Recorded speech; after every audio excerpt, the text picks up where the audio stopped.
এবারে জানাবো এক নজরে দৈনিক পত্রিকার প্রধান শিরোনামগুলো। প্রথমে আছে দৈনিক কালের কণ্ঠ। তাদের প্রধান শিরোনাম, শেখ হাসিনার ৬ মাসের কারাদণ্ড, এই প্রথম কোনো অভিযোগে দণ্ড হলো গণঅভ্যুত্থানে ক্ষমতাচ্যুত প্রধানমন্ত্রীর। এছাড়াও আছে স্বতন্ত্র প্রার্থী হওয়ার সুযোগ থাকবে না, পিআর পদ্ধতির সুপারিশ করেনি সংস্কার কমিশন, স্বৈরাচারের পুনর্বাসনের আশঙ্কা। এরপরে আছে খেলার খবর নিয়ে প্রধান শিরোনাম, ফুটবলে ইতিহাস গড়ে এশিয়ান কাপে বাংলাদেশের মেয়েরা। এছাড়াও আছে জনগণের স্বার্থ বিরোধী বিষয়ে কোনো ছাড় নয়, মন্তব্য করেছেন তারেক রহমান।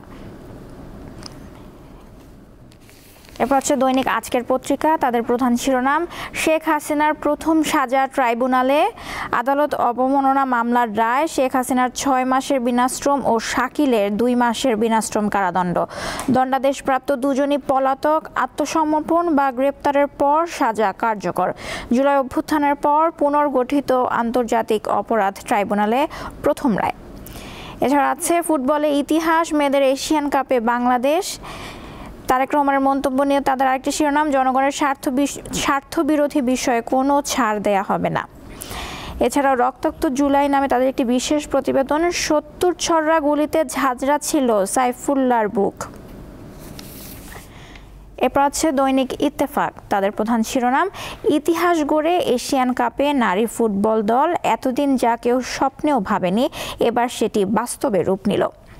এরপর আছে অপতথ্য ছড়ানোর সঙ্গে বাইরের ও স্থানীয় কিছু লোক জড়িত, মন্তব্য করেছেন প্রধান উপদেষ্টা।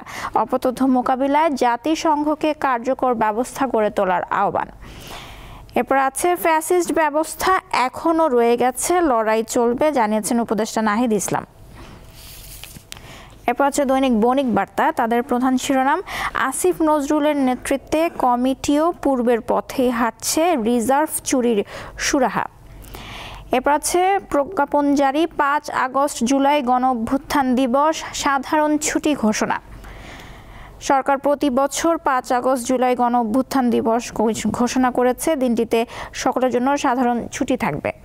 এরপর আছে খেলার খবর নিয়ে আরেকটি শিরোনাম, ইতিহাস করে এশিয়া কাপে বাংলাদেশের মেয়েরা। বাংলাদেশ নারী ফুটবলের ইতিহাসের সবচেয়ে বড় অর্জনের আনন্দে উদ্বেগে গোটা দল।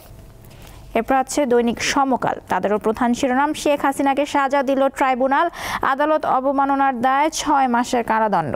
এছাড়াও আছে এবার তোপের মুখে এনবিআর, বিব্রত মধ্যস্থতাকারীরা, ৩ সদস্য ও ১ কমিশনারকে অবসর, আরেক কমিশনার বরখাস্ত।